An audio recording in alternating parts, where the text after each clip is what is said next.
Hello and welcome to today's video where I'm delighted to be joined by Philip Strand, the lead vocalist of the Swedish rock band Normandie, following the release of their fourth studio album Dopamine, which did release on February 9th, and they're also just at the back end of the second leg of their European tour. So first of all, Philip, thank you so much for taking the time to join me today to talk about the album. That's all good. I'm rested up after the tours, so it feels really good. And still 2 more weeks until America, so Yeah. it's right in between. It's in the sweet spot of me being relaxed and also super excited for the future. So Oh, you caught me in definitely. a good place. Yeah, pick the right time to get you. So before we actually kind of take a deeper dive into the album, I've got to ask, how did it actually feel getting to play some of those new songs in front of a live audience across that European tour? It was amazing. I think most of the time when we play new music, we realize that some songs are bigger live than on the album. Like Flowers for the Grave was a song that I was excited to drop it on the album, but it wasn't really like a main single for me. But now we've ended up playing it right before the encores and everything, so we walk off stage, the classic thing. But we play it last there, and it feels like the whole room is just exploding. So I don't know if it's just I don't know if it's an audience favorite, a fan favorite, or if it's just that it goes hard live. But we had the same reaction with Mission Control back in the day when we released that of the last album. Yeah. We didn't really know how that was going to sound live because it's so electronic, I guess. Yeah. And then when we played it live, it just took off, especially in like Prague. I remember vividly that we played it and the whole room was just jumping, and it felt like a proper rock song. Whereas on the album, it could be like a Muse, I don't know, Muse is rock, but, electronic thing. Yeah. Depeche Mode almost. Yeah, quite a variety of mixes. And obviously, with like a lot of those songs, like you say, they kind of became larger than life. Certainly, obviously, songs such as "Flowers for the Grave" and even "Hourglass," whilst it's quite a large song, anyways, like playing that live, like the energy in the rooms, especially when you're playing some of these slightly smaller but more intricate venues that aren't quite arenas, it really fills the space quite strongly. So I'd imagine that kind of helped. And how did you find playing some of the softer songs, such as "Ritual"? Did you find that had the same effect, or was it slightly different because you didn't have that kind of live orchestra behind it? I think Ritual first was I don't know, because it has the double chorus at the end and also like the fourth chorus at the very end. I didn't know how to do that vocally of like, should I sing everywhere and all times? Yeah. And then I kind of figured out throughout the tour that, okay, if the audience takes the first chorus, I'll take the second one and the third one, and then we'll do the choir part for the post chorus, and then I'll go back and I'll do the final chorus again. So I didn't have to do every single chorus. Yeah. And it's stuff like that, like working out vocally how you're gonna do it. And the same thing with Hourglass as well. Like so on tour, some nights I've done the whole chorus up high, but sometimes I try to build momentum and dynamics because the song is fucking 5 minutes long. Yeah. So try to build momentum by doing the first chorus as sort of like a harmony, and then for the very big ending of the final chorus, I'll do the full top thing. And it's been fun. I mean, we always wanted to be a live band in a sense where we can actually enjoy doing different things every night and not just playing to a click track, you know what I mean? But it's very hard when you have when the song structure is there and everything. So we tried doing these livey things, like at the end of Butterflies, Anton gets to do like a big drum outro thing that goes into Colorblind or into Overdrive, depending on what leg you went on the tour. So stuff like that, and also the crowd votes and everything. So, I mean, as much as we want to play every single song off the record, the only song we haven't played, or the two songs, we actually had Glue for a crowd vote and for an online vote, but it didn't get voted through, which I understand being the last song of the record. Yeah. But that one and all in my head, and maybe we'll pick them up for the next tour, I guess. We like playing all of these songs. Yeah. I mean, if that answers the questions. No, it definitely does. And I mean, I know you did a Yeah. lot of the votes. I think Colorblind was one of the most probably requested. Every time you put it to a vote, it seemed to be that it was always between Colorblind and Dead, and Colorblind would always just kind of squeak ahead at the last moment and just kind of take it. Yeah. It was that one, and also Mission Control versus Collide was a big 50-50 moment for us as well. And I remember like Colorblind kind of felt like when we started playing Renegade, like it was such an off thing that it's like, oh, this is a favorite? What? Like we didn't really expect that to happen. And they're kind of similar in energy, and like the chorus is a high chorus screaming kind of thing, and it has a heavy breakdown and all that. So they're kind of similar in the structure, but we kind of, I don't know, writing that song, especially Colorblind, I had more of like a garage weird. Of course, it was gonna go hard live, but it's, you never really know what songs are gonna be fan favorites, and that song was requested throughout the whole tour. So I'm really happy about it, but now going out as a support for our last night in America, making a set list of 7 songs. Yeah. It has made it very much, harder for us to pick out what songs are actually favorites from the new album. I think we're gonna play Flowers at least, and obviously like Serotonin, Blood in the Water. But like, do we play Hourglass, Ritual, or do we play Butterflies? It's very, very hard because the crowd reception has been so great throughout the whole tour, and like from my point of view, I see people singing along to almost every single lyric every time. The only like negative experience I had of the new album was Sorry, and it's not like I just don't know how to perform that song live yet, because given out like when we played Atmosphere for the first runs, it was so obvious that we had released the album and then waited like 6 months or something, because everybody knew the lyrics to that chorus. So I could just hand out the mic for the first chorus, and just went, powerful, almost church vibes. Yeah. But now playing Sorry this quickly after the release and everything, I just felt like I had to sing the entire song, and there's a lot of lyrics in there. Yeah. So it kind of became a showcase song where we just performed the song in its entirety instead of enjoying it together with the audience. So I guess like in the future that song will have a better live place, but as for now it just felt like we were playing it off a CD sort of. If I'm gonna critique our own show, but that's the stuff that I'm thinking now that we get home. It's like, that was fucking great, but what did we do every single night? What was the highlights? What was the downsides and everything? Trying to always evolve and become better artists and everything. So that was one of the downsides. Like, I still think that's quite good, though. The fact that you've got that ability to kind of look back on your own shows and reflect, rather than just kind of forcing something forward, going, right, what does and doesn't work? And we could certainly see, from the show that I attended, like, you could just see the interaction on, like you said, every single song. Just the thought of trying to cut that down from getting to hear maybe like 7 or 8 of the songs off a new album to just 4 or 5 certainly must be quite difficult. But you certainly had, from what I've seen of them, certainly on like socials and things like that, you had such a good reception to the tour, and obviously getting to go across to North America and play some songs from the album over there is going to be very, very exciting. And obviously I know you've got a couple of weeks to rest effectively, even though you're a very, very busy man, before you do go over there, but at least you've kind of had the chance to kind of taste a lot of these songs in Europe and kind of figure some things out before you kind of go over to the States for something like a month-long tour, is it? Yeah, it's 7 weeks or something. I'm flying home in the middle as well, but I mean, that's the thing with America. We've never been to America for some reason. We just waited for the right, timing, because when you go there, you want to be able to come back and do a headline the next run. And we were asked by Alter Bridge to follow them on a huge American tour last year, but it felt like, what are we actually going to take off that tour? Playing arenas with Alter Bridge, is that our audience? Are we able to then go back and play headline? And the conclusion was, I don't think that's going to work out. It's a long-ass tour. It was good pay and everything. We were going to make it work, but I think making this not stadium, what is it, arenas, not really, it's like between 1,500 and 3,000 caps now with Our Last Night for 7 weeks. That's something we can build off of, coming back. But it's also, that means that the audience is so new that have they been with us from Ingus or from White Flag or from Dark and Beautiful Secrets or now from Dopamine? Because I asked a couple of times in Europe, like, who has never seen Normandie live before? And I was shocked. Like, it was 70-something% every time I asked it. And it's like, most of the times when I've seen bands, let's say I've seen Muse or Metallica or I've seen 1975, you want to get the deep cuts. You want to get the, Chocolate from 1975. You want to get Stockholm Syndrome from Muse. Yeah. So for us to be able to come out and do headlines in front of 1,000 people, and people have not seen us live, and they've kind of jumped on the train since Dopamine or maybe Dark and Beautiful Secrets, that kind of puts us in a place where we might have to close the door on like Collide or Awakening from the first album now that we go to America, because it's like maybe we don't even have those old fans there currently. It's very interesting. Like, I've always thought we were going to be the band that's playing Collide every single night, but it turns out that we have a lot of new audiences every single night. And yeah, we kind of want to please them more in a sense, because I mean, obviously we have found our place in the business and in the genre now with the new albums. So that feels better to showcase those songs. Yeah, definitely.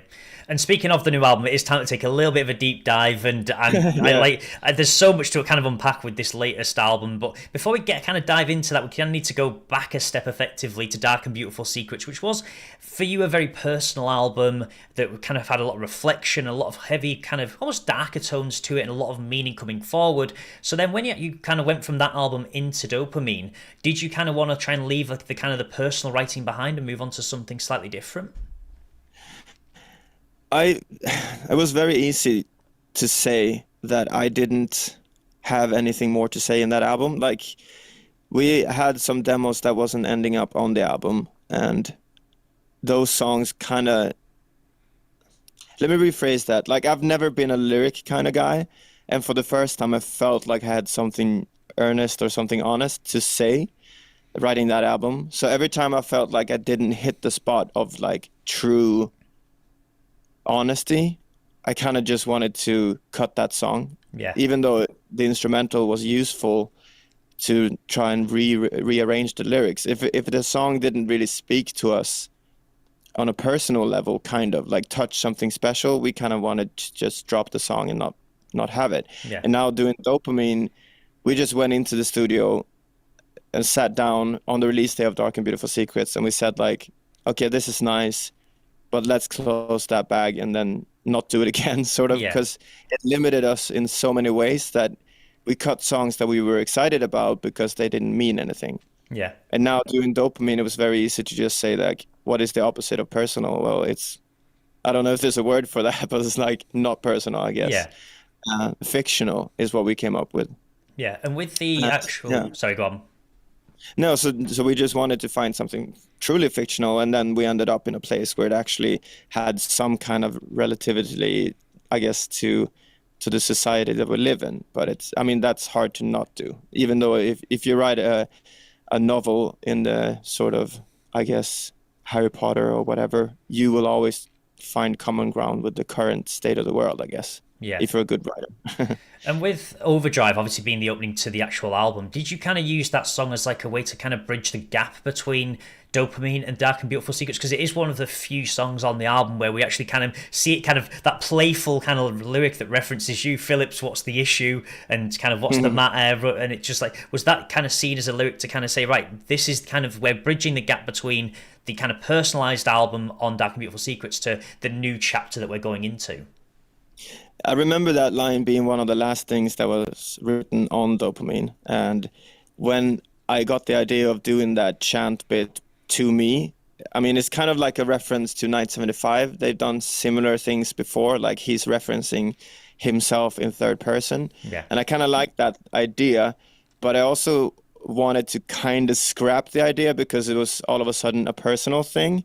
But I let it slide, you know. It wasn't meant to bridge a gap, but when you say it, it makes sense in a way. On a truly fictional album, you still want to be able to relate to it as a writer, so it doesn't feel like you've just gibberished, you know, out and just spewed something into the world. So I think it made a lot of sense. You get that? Wait, so I'm just going to take that away. So it makes a lot of sense to say that it bridged the gap and be an opening track. Yeah, I guess it makes sense. It's some stuff that I don't think about until it's actually, you know, out there in the world. Yeah, it's kind of one of those kind of hindsight things that you maybe look back on and go, oh, wait, that actually kind of did work in the sense that maybe you didn't plan on doing so. And what was actually the first track? Was it Blood in the Water, the first track you actually wrote for the album? Yeah, we started writing that idea. So me and Håkan had different ideas of how it went down, and then we've sort of met on common ground where we had a dinner, I think a week before release, Italian place, and then on the way from there we were walking, we were a little bit tipsy, and I started just playing around with this idea of Blood in the Water. I had a melody in my head and I sang it to him, and then on the actual release night we had a small gathering of 10-15 people or something on the release night, and we celebrated the release, and then we kind of demoed that initial idea briefly out. Took maybe 2-3 hours to do that, and then we just wrapped it up. And you know, we didn't want to start writing the album, but it felt like it was fun to have something new and exciting, because we're not the ones that want to sit and look at numbers and like, is it hitting off? Is it a good album? How's the reception? We want to look forward and see what we could do differently and like what excites us, you know?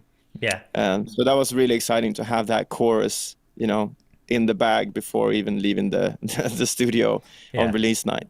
And because it was actually written kind of so early, was that song actually kind of conceived effectively before you kind of came up with the ideas of the Dopamine Clinic and kind of the concept that you built the album around? I mean, the concept came in like January 23, so last year.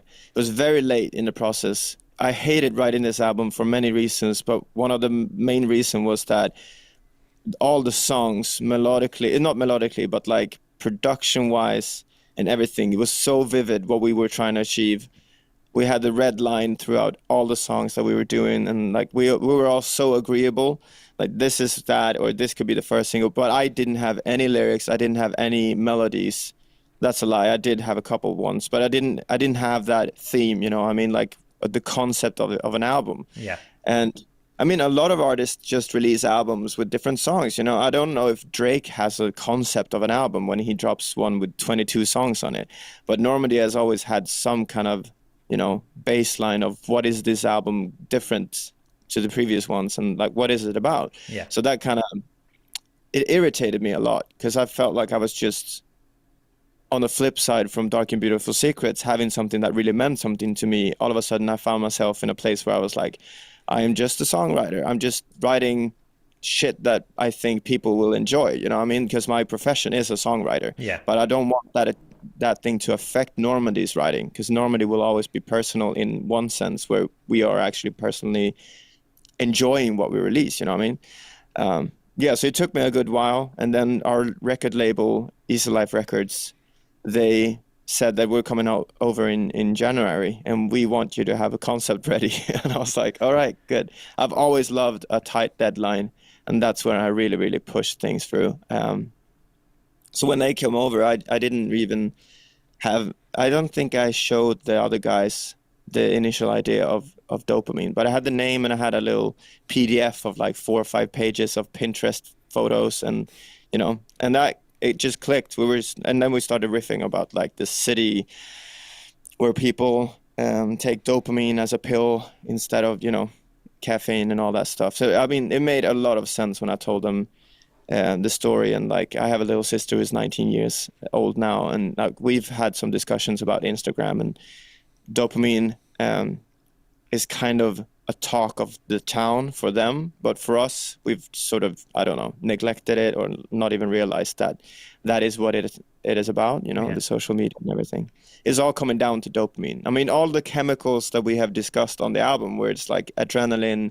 serotonin, oxytocin, endorphins. I mean, there's so many, but they're all kind of leading the way down to dopamine, where dopamine is this essential one that we are, you know, seeking after every single day.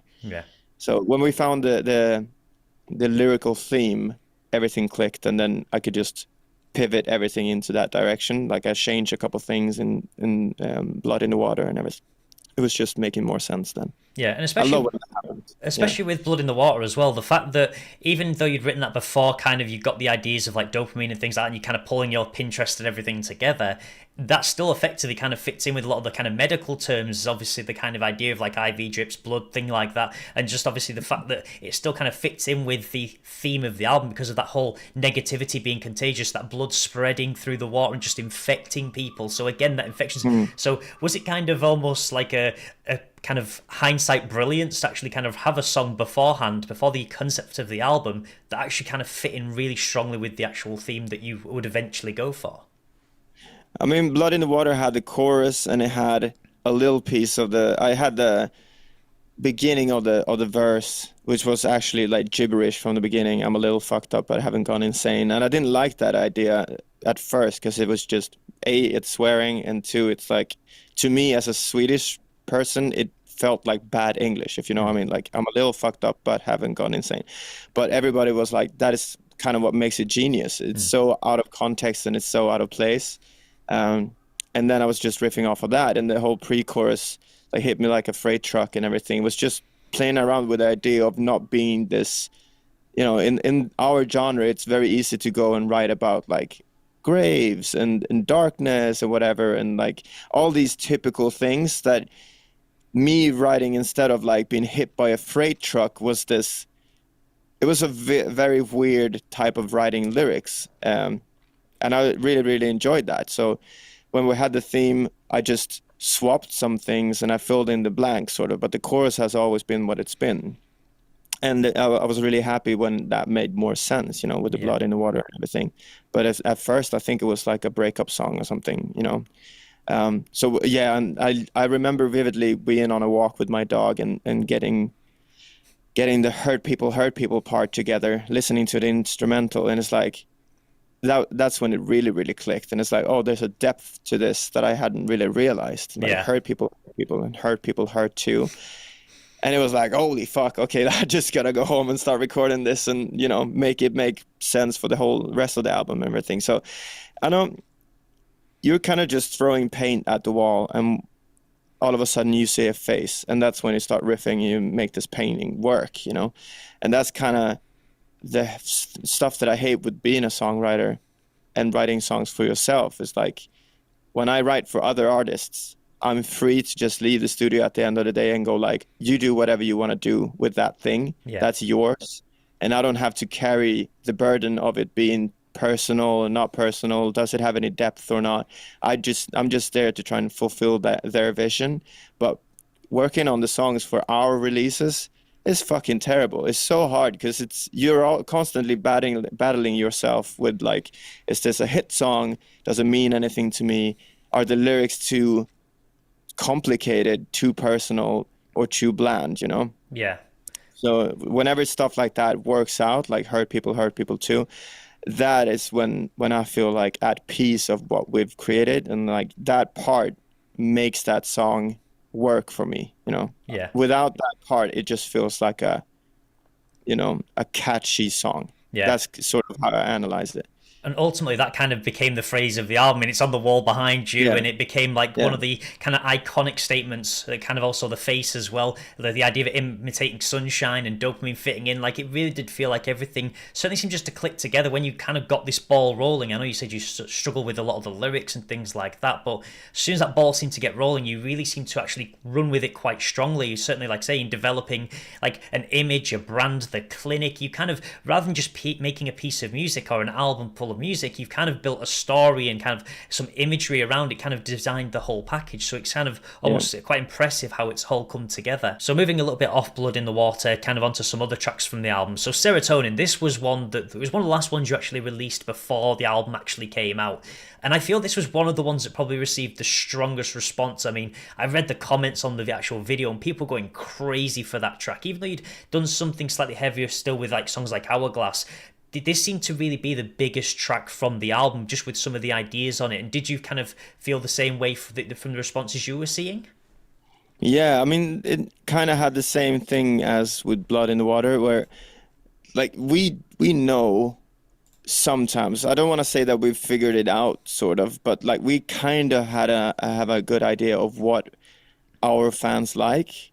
And we didn't write this song to please the fans, but as soon as the chorus was there and the structure of the song, we were like, okay, this will probably be a single.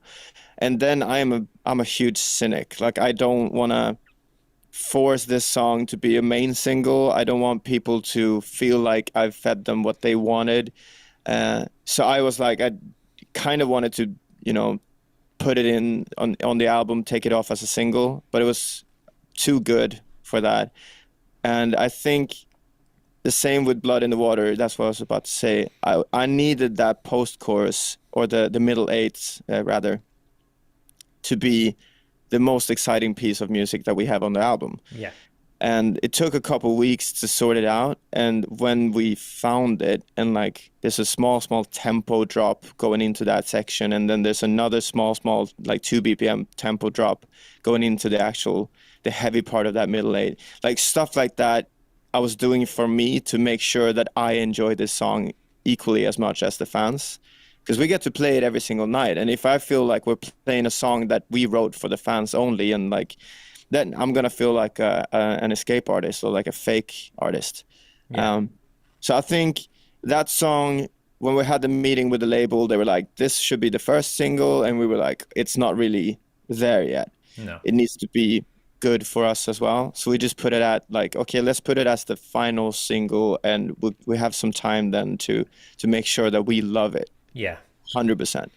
And we did. And like with the intro having like a little piece of a wink towards the emo part of me, like with the intro guitar just going da-da-da-da-da. That's a bit My Chemical Romance for anybody who picks that up.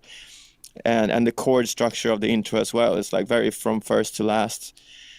And it just felt like small bits and pieces of the production, and lyrically with the ICU part as well in the verse too. It's just like, we had the chorus from the beginning. We knew this was going to be one of the main songs on the album. People were going to love that chorus. It felt really, really strong. But I hated that song until it was done. Right. Because I felt like this is just, you can call it like I guess like a template song. It felt like a template song. Okay, we have the big chorus here, then we go into the verse here, and it's like these type of drums. Because so many bands in this genre sound the same. I'm not gonna mention any names, and they probably have the same issues as well. They're like, how do we reinvent ourselves? Because it feels like everybody's just chasing that old, sleepwalking kind of thing or whatever with Bring Me the Horizon. It feels like the genre is almost becoming R&B to the sense where it's like, hip hop and R&B, I guess, like Drake and all that stuff.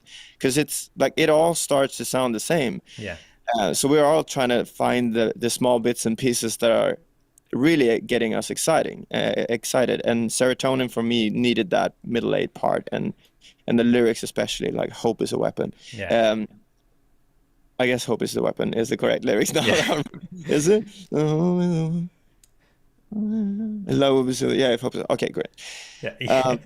I need to go back and lyrical quiz. And that's kind of what it is. And the thing is, though, like, I mean, it's so bizarre for me. Like, it's so hard to wrap my head around the fact of, like, obviously, you say you kind of like you quiz yourself over lyrics and stuff. Because, like, one of the standout lyrics from that particular track for me was that "Green Thoughts on a Blue Mind." The idea of tying in colors and emotions to the idea of dopamine. Like, I mean, I know it's like Disney films, but I know there's one where it has like different kind of colors for emotions and things like that. So that is exactly what it is. Though. Yeah, it is that. So as soon as I heard that "Green Thoughts on a Blue Mind," like the first thing I could think of was that envy and just that idea of blue being quite cold, and kind of how the album talks about how people are kind of not feeling quite cold because they can't get that dopamine from the things that they used to be able to because it's kind of dried up the well. So and like you said about the ICU, that like for me that was kind of like that double lyric, that case of that kind of seeing yourself as well as that kind of medical reference. So like for me, I was like, this is some really strong, smart songwriting, and it's so weird for me to actually hear you say like,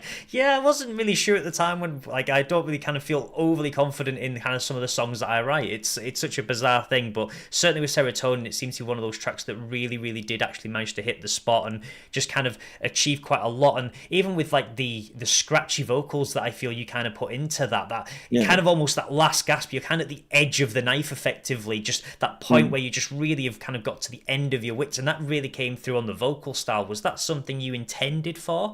Because I know you kind of switch between that very soft tones and something quite scratching, kind of right at the edge of your vocal range. Yeah, I've had the issue of being a chameleon when it comes to my voice because I do songwriting as a living. I'm trying to always like mimic whatever fits that song. So when I go back and write Normandie, and it's like I constantly need to reevaluate what is my voice kind of, and like who am I and what is my format or tone or whatever. Yeah.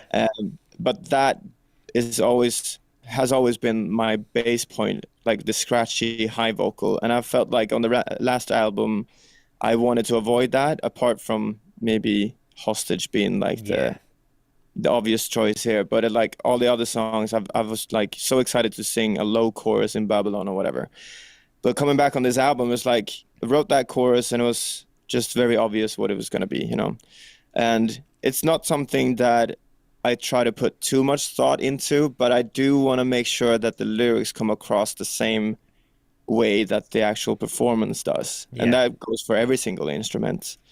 So yeah, it did make sense for me to sound almost desperate sort of singing that, very fragile, and like it could break at any point. I probably broke my voice a couple times recording it because I was really pushing it to be fragile as fuck. And I remember just singing it for the first time live, and I realized that it's an easier song for me to sing than it was in the studio. Right. In the studio, I was constantly trying to push the grit to become almost like breakable. But then doing it live, I don't need to fully do that. So it was very comfortable to go out and sing that song live, which was nice. Like same thing with Hourglass, to be honest. Like I overworked that chorus so much. I recorded it so many times. But I'm really happy with how it turned out. And it's also the thing with the way I'm singing in the verses of Blood in the Water, for example. Like if you go back a couple albums, you will hear me have a lot more whispery voice. Yeah. And I think that comes from like, you know, growing up on John Mayer and whatever. Like I've always found the whispery, soft, angry, you know, this type of voice being the coolest. But now I kind of want to push it to the point where I feel like the way I'm talking is very like, I don't know, it's not nasally, but it's kind of hard. A little bit gravelly at times. It's very gravelly when I'm talking, and I'm like, I should sing like this when I'm singing. And it was so hard to make it work, like to get it being, you know, tonal and to hit the actual notes. Like, am I pitchy when I'm singing like this? Because it's new for me. Yeah.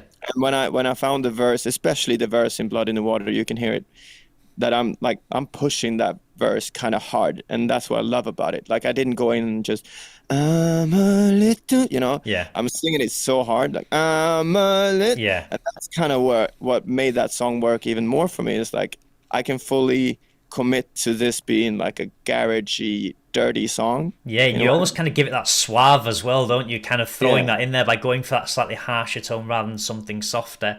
Now, speaking of softer tracks, obviously we do have Ritual on the album, which is a beautiful piece of music. It's one of the certainly more tracks on the album that really has that more kind of beautiful, kind of uplifting, certainly message behind it. The idea of kind of loving someone so much that you want to take that into the next life and the next and the next. Did you kind of want to throw that in to kind of talk about a little bit about human connection? Because it's something that seems to be quite prevalent on this album as well as some of your previous. I think what started out, so the story of Ritual is that me and a friend, Aaron, we were asked to, by RCA, I think, or it might have been RCA, to try and pitch songs for Bring Me the Horizon.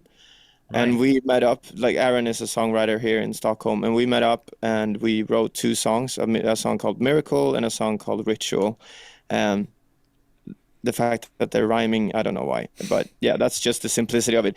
We didn't try to do the lyrics too much like, oh, what would Bring Me sing or whatever. We just try to do placeholder lyrics, and because I know that Ollie is a great lyricist, and I send it off to Jordan because he has DM'd me back in the day when we released Holy Water and said it was a great song, whatever. Whatever. He liked the song. Whatever. No, my mind was fucking blown when he messaged me. But like, I don't want to talk too much about that. So I just sent the song to him, and he said that we were gonna think about it and talk about it, and then it ended up not being on the album, which is fully understandable now. The situation where, you know, they parted ways and everything. But that ended up with us having sort of like a Bring Me-esque song in our lap, and then having to discuss the idea of like, well, can we have this song and will it feel like a Normandie song? Like, what do we have to do to this song to make it sound more like Normandie? Because we don't want to be Bring Me the Horizon. No. You know, there's always going to be comparisons and everything. But if we release a song that was written for Bring Me, will that be just over the top? You know what I mean? So we just rearranged the whole thing, added strings, rewrote the lyrics. But the cool thing about it is that the chorus haven't changed the lyrics at all. Like it's always been the same. And that's kind of what I liked about it as well. That was setting because it was written from such a simple, like, these lyrics don't have to matter. Them lyrics were the actual, you know, that was the thing that we kept. So that was really, really cool how something that you're not really overthinking was then the thing that was going to work out. Yeah. So So we based the whole entire verses and everything on that. And it was a love song at first, and then we just needed something to make it a little bit darker. And that's where the post-chorus came into play. Yeah. And it's surprising because I actually was reading comments. I read comments on all the videos just to see what other people kind of think, and there was people saying like, "I'm going to get married to this. This is going to be my wedding song." And it's like, yeah, it's a beautiful track. But like you said, it's got those slightly darker elements effectively intertwined into it. So I don't think people were quite seeing that, but it still must be quite humbling knowing that kind of you've got this song that's kind of is a bit of a love song, and people are kind of seeing the beauty in it of kind of the, like I say, the strings really adding to that kind of element as well, and really incorporating the sound around it. But it must be quite humbling when people are saying they're going to use it, like they're going to get married to it, which again fits in with the theme of ritual. We have been asked to do wedding versions of it, or like acoustic, and we might do it. Like when I get back from America, I could do something like that. But yeah, I mean, the whole song was about being fully committed and like desperate, I guess, like really, really unable to live without this person. And it was supposed to be a negative situation where it's like, you know, if I can't have you, I don't want to live at all, sort of that thing. But then with that post-chorus, like some say till death do us part, but I want to follow you into the dark. That was kind of unlocking the potential of this song being actually pretty in a way. Yeah. And that's not something we've ever done before. It's mostly heartbreak songs, but I mean, this song and Glue are the two songs on the album that are actually really positive. Yeah. And Glue especially is my favorite lyrically because it feels like it's about me, if I'm like being fully honest. And it wasn't a song. It was a song I just wrote one day, and it was not supposed to be for Normandie. And it was a song about, what do you call it? Not Jesus complex. There's something else. God complex or imposter syndrome. Yeah, it was about imposter syndrome, and I just had one of those days where I feel like, I mean, do people really care? And why am I fortunate enough to do this and have people listen to my music? And like, why do I even have something to say? I mean, some days I write songs for other artists and it feels like I can say whatever I want. But now writing, as I said before, writing for Normandie, people will hear it. I mean, going out on tour and playing for 1,000 people in Munich, I need to make sure that every single song is something that I can stand for. And then I just wrote a song about imposter syndrome and the way that it feels like my family and sometimes even our fans from the previous album, from Dark and Beautiful Secrets, knows me better than I know myself. Like when I'm doubting myself, they are not. Yeah. And when I'm hating myself, they are not hating me, I guess, like lifting me up, I guess. So it felt like I was writing a song about that and the way I feel like I've tricked everybody that we are actually a good band, and like, you know, imposter syndrome. That's quite weird, actually, because, like, for me, hearing Glue for the first time, like, very similar to Ritual, I kind of saw it as this song where it's about how you have that one person or those people in your life that really hold you together. They are the glue that kind of stop you from falling apart. They're kind of like the kintsugi. They're the gold that holds these pieces of you together. So it's quite interesting how effectively the two tracks that were meant to be darker on the album, or you kind of intended to be darker, about imposter syndrome, actually ended up becoming kind of the two more upbeat, kind of, I would say soppy, but kind of love songs, or kind of having that meaning kind of spread across to certain people. But they have a similar, they have a red line between them. What do you actually say? They have similarity. There's one thing that binds them together, I guess. They are both positive, but they are also very, very desperate in a way of like, if I didn't have you, I would do nothing. Like you're the one that makes me make sense. Mm-hmm. And I think that's it's a humble way of saying I need you to somebody. Like without you, I'm nothing, basically. And it's something that I've always felt. Like I've always felt like I needed to see myself through the eyes of others. And I mean, I have a good, relationship with myself, but nothing makes sense when I've sat in the studio for 4 months alone and not being able to, not alone with my band, obviously, but like not knowing what you're doing. And especially for the final song on the album, every song up to that point, unreleased at least, I don't know if they're good or not, Yeah. So it made sense writing that album and putting it last, because it's kind of what I felt at the point of wrapping that album up. It's like, what am I even doing? Like, will this be good? Is this album good at all? Or are we all in a big, circle jerk of like, yay, we're so good at this, and this is the best album. So yeah, I was really doubting myself towards the end of this process, and then writing Glue was sort of just me joking about it. Yeah, which Like, is really what if interesting. I have no idea what I'm doing? Like, Yeah. you are the ones that hold me together. I could burn the manual because you know me better than I know myself and everything. So that's not the right lyric. I know that. It's fine. You're trying to ad lib them. The thing is, when you're Yeah. playing them live and you've had a couple of weeks off from not playing them live, you're probably thinking, right, hang on, I need to get back in the swing of actually managing to do that. And one of the songs that's like another one that's become a real kind of hard hitter live is Hourglass. So, well, how did you kind of approach the idea of working with Dani Winter-Bates from Bad Baby Tomorrow? Was it kind of you approached him or he approached you? It's a double thing. He went to see us when we played in Southampton, 2021 or Yeah. two, maybe. We played the Joiners, I think. And he came down, and he said that he was a big fan of Holy Water. And we just joked about doing something in the future. And then when we had the song ready and I was doing that we didn't have the lyrics or anything, and I asked him if he could do it, but sadly we were a bit too late because it was in the middle of summer and he was out Woodbury doing all these summer festivals and everything. So I ended up writing the part, and just between tours, between shows, he recorded it at home and sent it off. But to have him on the album made sense in lots of different ways. One, our record label are also working with them as management. Mm-hmm. And our PR press person, I guess, have done press for them as well. So we had the way in. I mean, obviously, I also had the DM contact with him from Southampton. So it was not just about that, but there was so many different ways of us approaching them that felt very natural and not being like beggy in a way. We knew that he wanted to be on the Normandie song from before, and then also we come from a metalcore past, and not a lot of our new fans know this, and it was sort of like a big blink or a wink, whatever, a flirt with the past. Yeah. To have an OG metalcore screamer on the album. Yeah.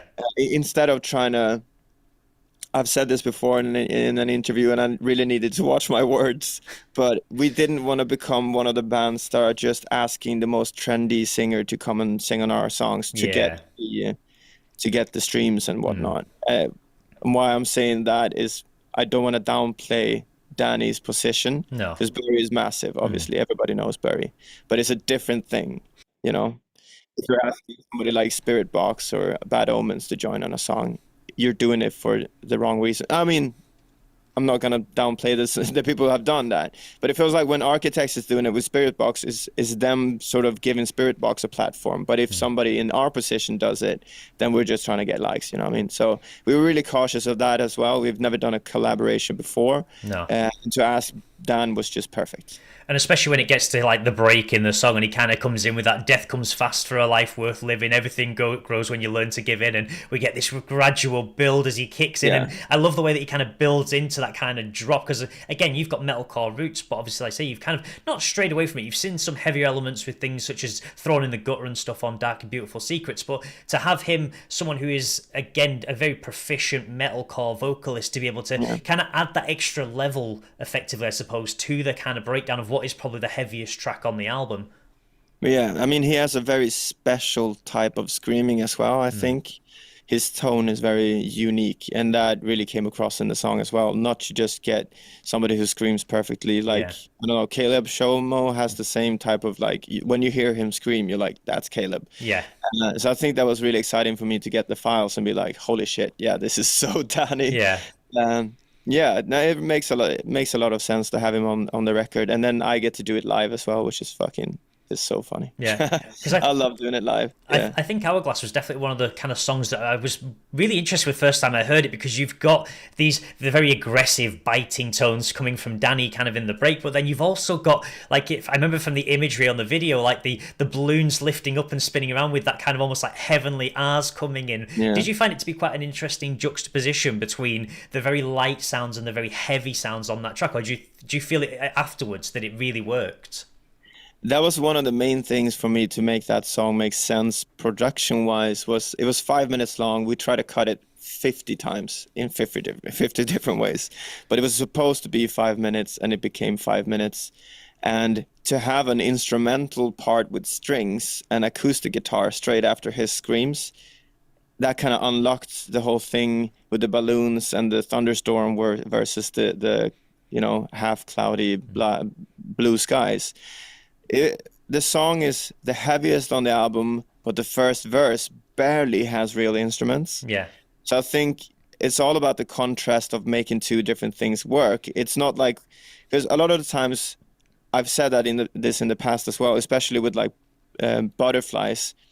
I try to avoid having songs where you start playing it and then you want to turn it off because it becomes something else. Like if you listen to Coldplay Fix You, for example, you could go to bed and like have a nap, but then when the final section comes in, you're like, oh, this is too loud for me now. This is not what I wanted. Yeah, it just goes a bit. And that's really, really cool too. But I've never really enjoyed them type of songs where it feels like you're tricking the listener when they listen the first time. Yeah. I don't know. Of course, we could do something like that as well. But on this record, I really try to pinpoint like, okay, Hourglass is going to be instrumentally heavy towards the end here. But how can I make the intro being the same amount of like heaviness and grit, but more electronic, if it makes sense? Like there's different ways of, like we've said this before as well, like this is the heaviest album we've ever done. That doesn't necessarily mean that we have, heavy guitars with cymbals and breakdowns. But to me, like the groove in the beginning of Hourglass, or the groove in the verses of, even in the verses of Blood in the Water, I think that's really, really heavy and like dark. Dark is probably the better word for it. And I hope that people realize that this is a very, very dark album. Yeah.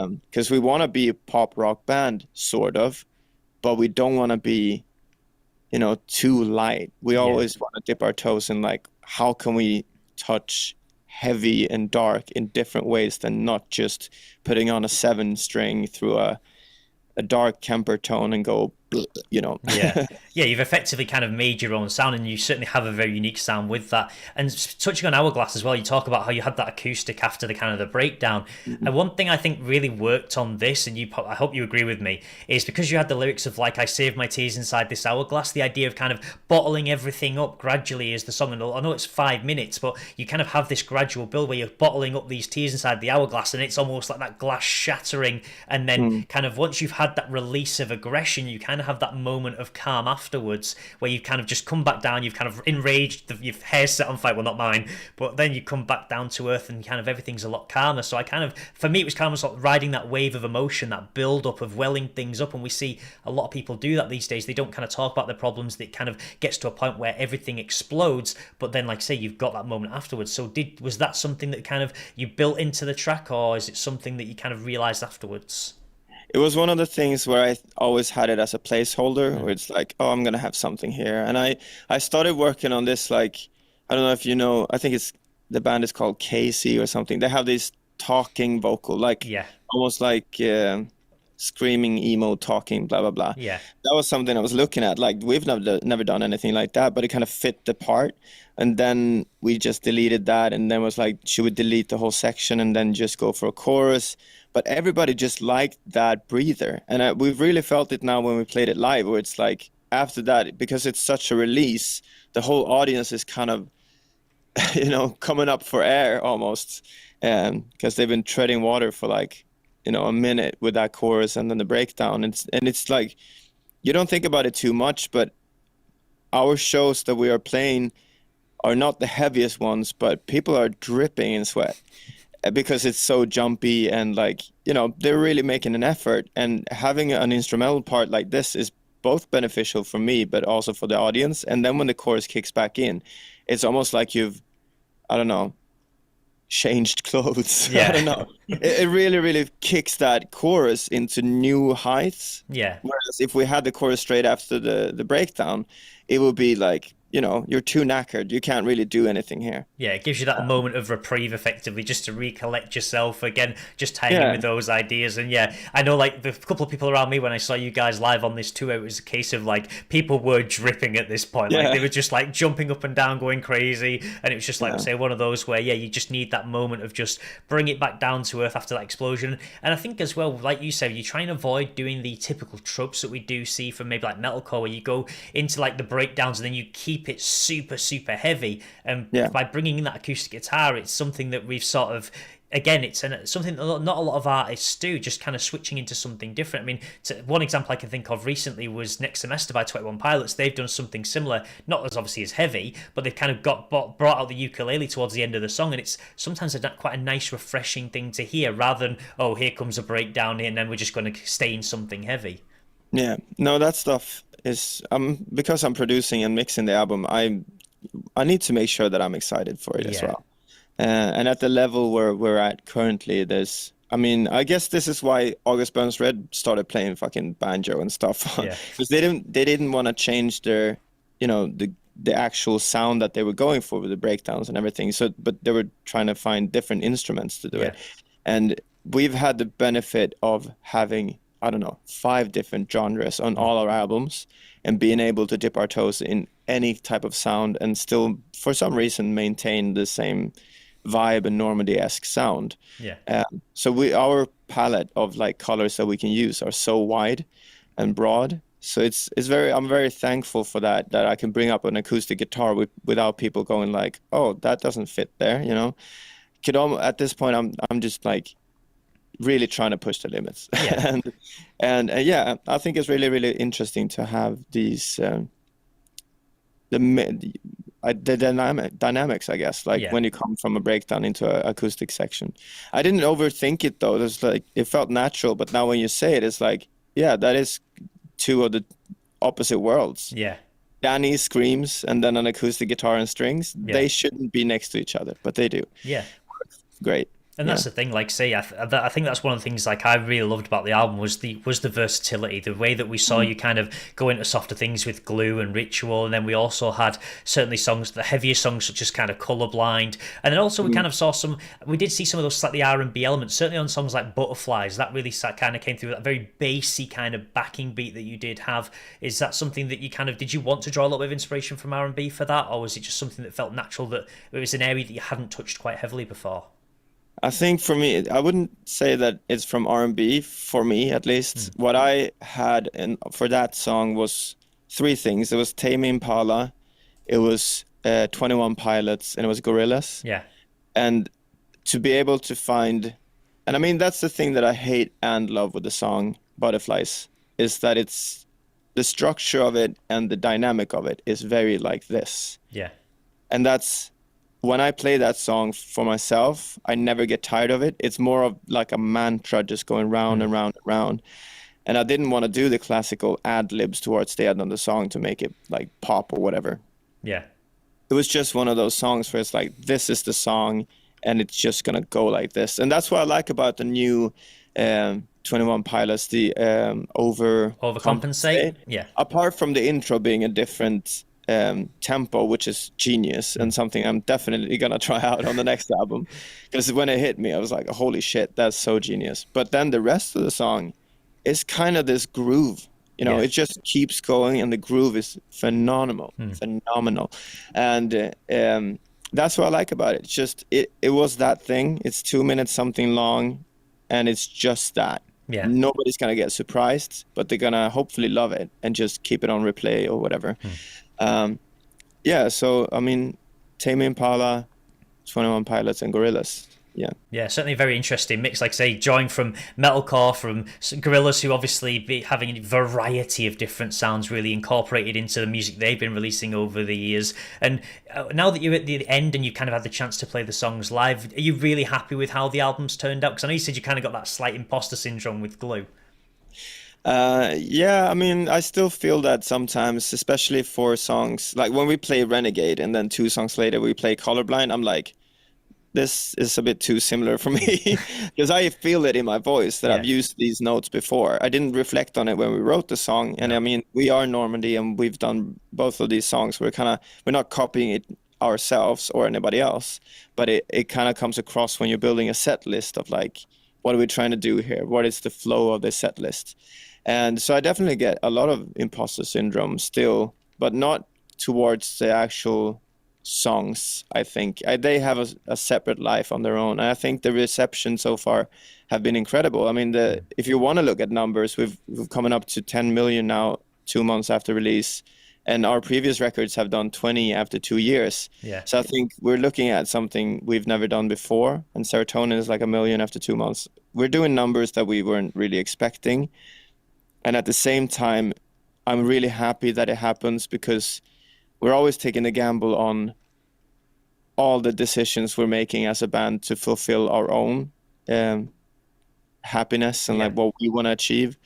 And that is we will never start doing everything or anything, I guess. I mean, that's up to the listener as well, but we're trying to not be crowd pleasers. We're trying to make sure that we are excited about the songs, and as soon as we drop that, I think it's going to be noticeable in the songwriting. But yeah, we're super excited for the album to be received as well. But if you know us, we are looking ahead and what we're going to do next. And already looking at album 5. Considering you literally said we wrote Blood in the Water the day of release of Dark and Beautiful Secret. So that means that technically you should already have one song done for the next album. Yeah, so. I mean, the main difference here is we're actually on tour when releasing the album, which is, I mean, I don't want to do that again. I mean, it was very nice to celebrate the release on the bus down to Paris. Yeah. But I wish we had 2 months before we started playing it live, because the reception could be, we've seen on the part 2 rather than part 1, it's been a bit different because the album has been, you know, like Colorblind has been out for then a month or 2. Yeah. And you can really sense it in the air. And I am one, when I've seen a band and I don't know the song, like I saw Sam Fender at Reading, I guess. And I was like, this is fucking sick. Why haven't I listened more to this? And now I'm listening to a lot of Sam Fender. I'm like, I should have listened to this before I went to the show. Yeah. And I don't want to be that band, because we don't tour Europe that many times. You know, we tour maybe headline every 2 years. Yeah. So that means like if you saw us in Paris, what are the odds that you were gonna know all the lyrics for Colorblind? Yeah. You know, and then you've heard Colorblind, and then you hear it on the album, and then you're like, fuck, I want to hear this live now. What do I do? Well, you gotta wait, or you're gonna, you know, we're gonna be announced for a new tour for the fall, where we're gonna do Europe, and that's gonna be out any day now.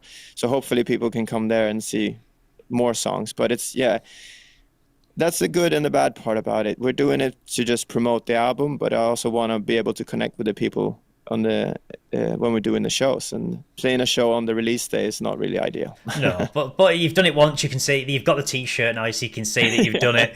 Now, no, unfortunately, we are very quickly running out of time. I've got one final question. It's a bit of not a trick question. So you're going to join Our Last Night doing a cover, who are doing their covers only tour.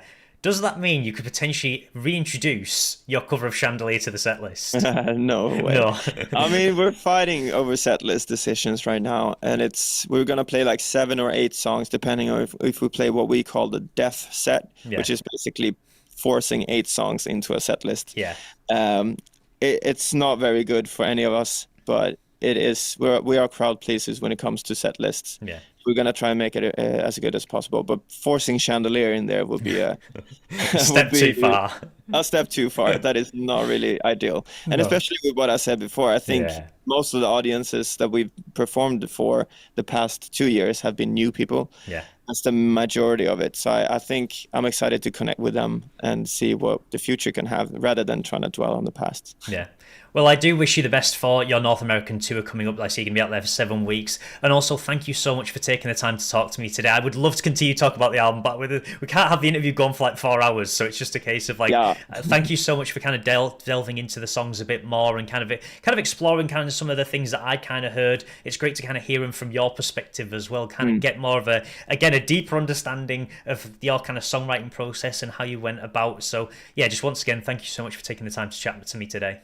Thanks for doing your work. You're great. Thank you very much. I've enjoyed watching all of the videos now. Yeah, it's been quite weird actually, like kind of having it where like I was excited for the songs getting released every month, and then when you were like, oh no, we were waiting for your videos to come out every single month. It was a bit of a strange kind of feeling to have that, to know that the... Were you ever pressured into, like, were we affecting your videos in some way? Were you thinking of it? Not necessarily, because like at the end of the day, like you guys checking out the content was like a massive icing on the cake. Like, I mean, I always appreciate anybody watching my content because I do it for fun. It's just a hobby and I just love talking about music because I'm passionate about it.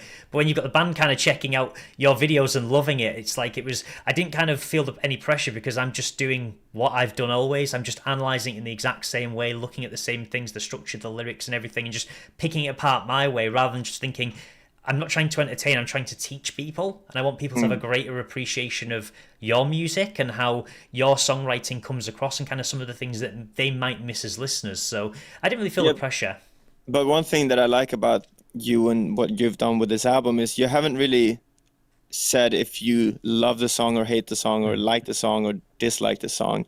You've more talked about the song and the lyrics. And like, of course, you can be excited for it and be like, oh, this is great or whatever.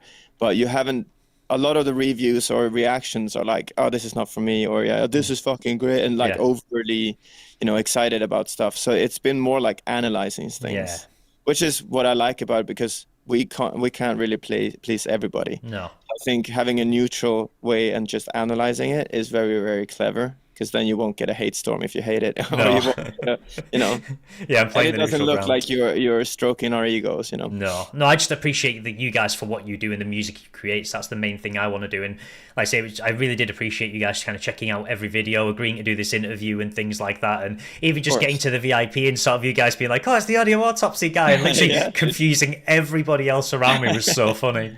Yeah, you took up all the VIP time. You came to me, so me. But no, it was great. But yeah, thank you so much, and just like I say, best of luck on the tour going forward when you head over to North America. Thank you very much, man. If you did enjoy today's interview with Philip and want to learn more about Normandie because you haven't heard of them before, then I have covered a variety of tracks from their album Dopamine in separate videos, which you can find the link to in the description of this one. Also, if you'd like to learn more about Normandie or follow them as a band, I will post links to their socials in the description as well. Also, if you would like to see more content like this, then please do feel free to subscribe, and I will see you in the next video.